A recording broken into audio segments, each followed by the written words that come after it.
Hello नमस्कार, स्वागत है साइंस जोन कोचिंग सेंटर में।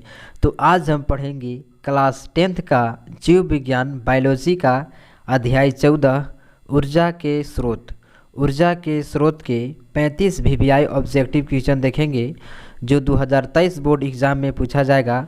तो वीडियो के पूरे अंत तक बने रहिएगा। 2023 बोर्ड एग्ज़ाम के लिए बहुत ही महत्वपूर्ण वीवीआई ऑब्जेक्टिव क्वेश्चन है। पिछले वर्ष भी पूछा गया था, इस वर्ष भी पूछा जाएगा। बहुत ही महत्वपूर्ण वीवीआई ऑब्जेक्टिव क्वेश्चन है, तो वीडियो के आप लोग पूरे अंत तक बने रहिएगा।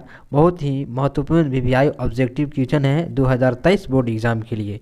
तो चलिए हम स्टार्ट करते हैं पहला क्वेश्चन से। पहला क्वेश्चन है, ऊर्जा के सभी रूप में अनंत स्रोत किसे माना जाता है? तो ऑप्शन 4 को दिया जाएगा, जिसमें से एक ऑप्शन को सही करना है। तो पहला ऑप्शन है कोयला, जल, सूर्य, परमाणु। तो ऊर्जा के सभी रूप में अनंत स्रोत किसे माना जाता है? तो इसका सही आंसर सी हो जाएगा, सूर्य। सूर्य को ऊर्जा के सभी रूप में अनंत स्रोत माना जाता है। दूसरा क्वेश्चन है, नाभिकीय ऊर्जा प्राप्त करने हेतु आवश्यक है। तो ऑप्शन है सिलिकॉन, क्रोमियम, यूरेनियम, एल्युमिनियम। तो इसका सही आंसर सी हो जाएगा, यूरेनियम। नाभिकीय ऊर्जा प्राप्त करने हेतु आवश्यक है यूरेनियम। क्वेश्चन नंबर तीसरा है, सौर पैनलों का उपयोग होता है। तो सौर पैनलों का उपयोग किस रूप में होता है? तो ऑप्शन है साधारण ऊर्जा की प्राप्ति के लिए, अधिक ऊर्जा की प्राप्ति हेतु, मुख्य ऊर्जा स्रोत के रूप में, कोई ऊर्जा प्राप्त करने के लिए नहीं। तो इसका सही आंसर सी हो जाएगा, मुख्य ऊर्जा स्रोत के रूप में। सौर पैनलों का उपयोग होता है मुख्य ऊर्जा स्रोत के रूप में।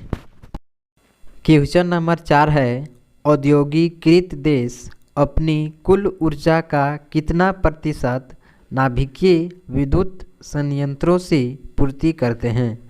तो ऑप्शन है 30%, 40%, 20%, 60%। तो इसका सही आंसर ये हो जाएगा 30%। औद्योगिकीकृत देश अपनी कुल ऊर्जा का 30% नाभिकीय विद्युत संयंत्रों से पूर्ति करते हैं। क्वेश्चन नंबर 5 है, सौर स्थिरांक का मान लगभग है। तो सौर स्थिरांक का मान लगभग कितना होता है?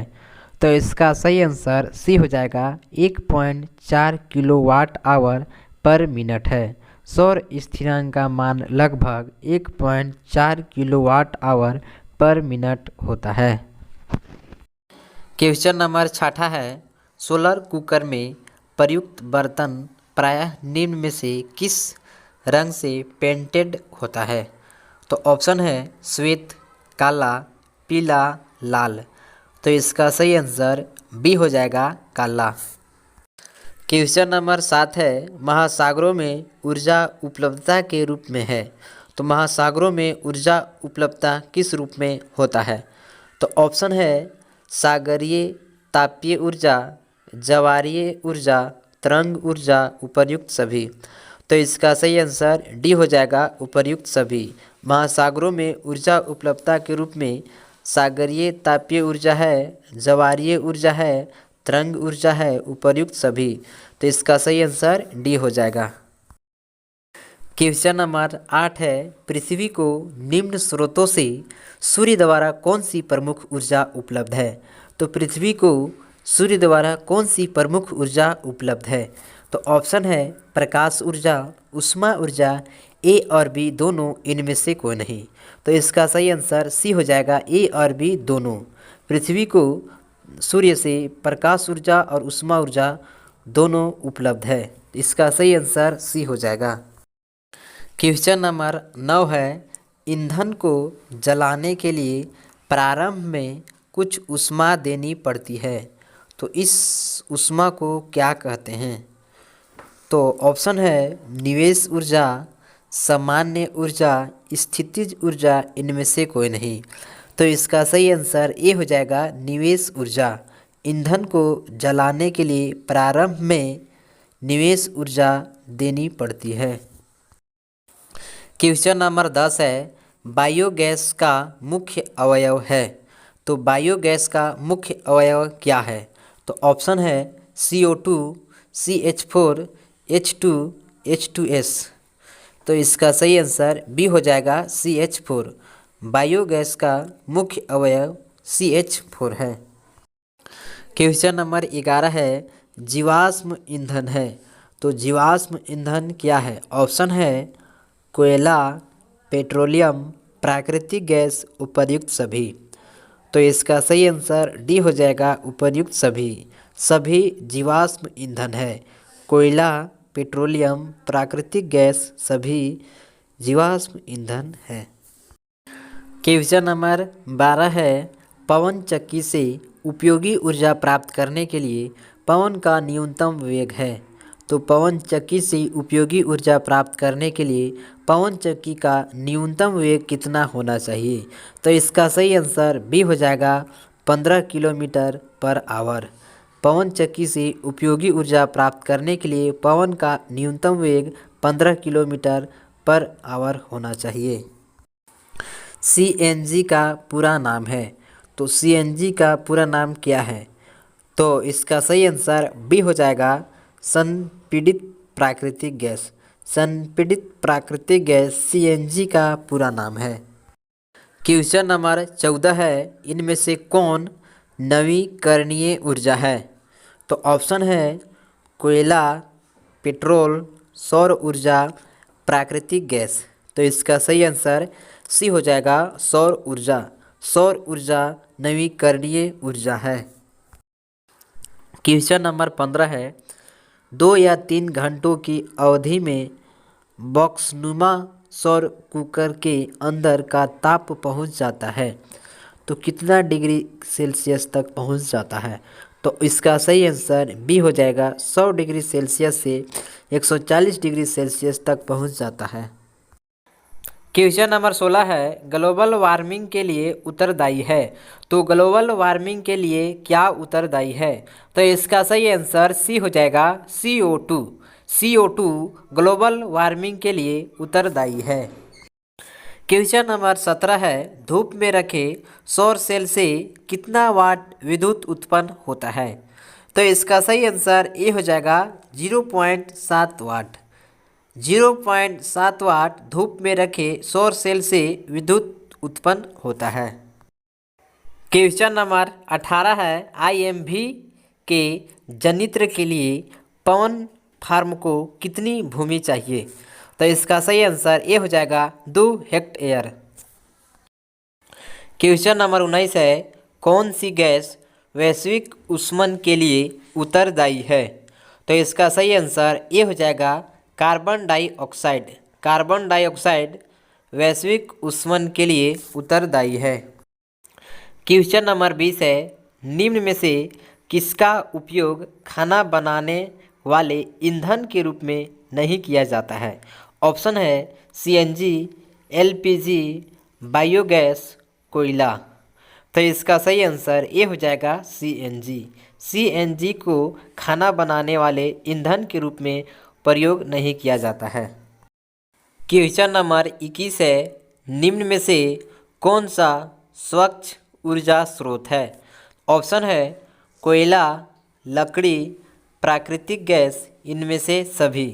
तो इसका सही आंसर सी हो जाएगा प्राकृतिक गैस स्वच्छ ऊर्जा स्रोत है। क्वेश्चन नंबर 22 है, जल विद्युत संयंत्र किस ऊर्जा को विद्युत ऊर्जा में रूपांतरित करता है? तो इसका सही आंसर डी हो जाएगा स्थितिज ऊर्जा को। क्वेश्चन नंबर 23 है, नरौरा नाभिकीय विद्युत संयंत्र किस राज्य में स्थित है? तो इसका सही आंसर सी हो जाएगा उत्तर प्रदेश। नरौरा नाभिकीय विद्युत संयंत्र उत्तर प्रदेश में स्थित है। क्वेश्चन नंबर 24 है, सौर कुकर के लिए कौन सा दर्पण सर्वाधिक उपयुक्त है? तो इसका सही आंसर सी हो जाएगा अवतल दर्पण। क्वेश्चन नंबर 25 है, सौर ऊर्जा का मान सभी प्रायोगिक प्रयोजनों के लिए स्थिर माना जाता है, जिसे कहा जाता है। तो इसका सही आंसर ये हो जाएगा सौर ऊष्मांक। क्वेश्चन नंबर 26 है, सौर ऊर्जा प्रकृति में निम्नांकित को प्रभावित करती है। तो सौर ऊर्जा प्रकृति में किस किस को प्रभावित करता है? तो इसका सही आंसर डी हो जाएगा, इनमें से सभी। पवनों, तूफानों, वर्षा तथा हिमपात सभी को सौर ऊर्जा प्रभावित करती है। क्वेश्चन नंबर 27 है, सौर कुकर में किस प्रभाव का उपयोग होता है? तो इसका सही आंसर ये हो जाएगा ग्रीन हाउस। सौर कुकर में ग्रीन हाउस का प्रभाव होता है। क्वेश्चन नंबर 28 है, वैसे ऊर्जा स्रोत जिनका पुनर्जनन हो सकता है उन्हें ऊर्जा का किस प्रकार का स्रोत कहते हैं? तो इसका सही आंसर ये हो जाएगा नवीकरणीय स्रोत। क्वेश्चन नंबर 29 है, ऊर्जा के अनवीकरणीय स्रोत है। तो ऊर्जा के अनवीकरणीय स्रोत कौन है? तो इसका सही आंसर बी हो जाएगा कोयला। ऊर्जा के अनवीकरणीय स्रोत कोयला है। क्वेश्चन नंबर 30 है, सूर्य के ऊर्जा का स्रोत है। तो सूर्य के ऊर्जा का स्रोत क्या है? तो इसका सही आंसर ये हो जाएगा नाभिकीय संलयन। क्वेश्चन नंबर 31 है, उत्तम ऊर्जा का स्रोत इनमें से कौन नहीं है? तो इसका सही आंसर डी हो जाएगा काफ़ी धुआं युक्त हो। काफ़ी धुआं युक्त हो वो उत्तम ऊर्जा का स्रोत नहीं है। 31 क्वेश्चन ही है, 4 क्वेश्चन किसी कारण से डिलीट हो गया है। तो यदि आप अभी तक हमारे चैनल को लाइक, सब्सक्राइब और शेयर नहीं किए हैं तो जितना जल्दी हो सके लाइक, सब्सक्राइब और शेयर कर दीजिए। हम इसी तरह से वीवीआई ऑब्जेक्टिव और सब्जेक्टिव दोनों टाइप्स का क्वेश्चन अपलोड करते रहते हैं।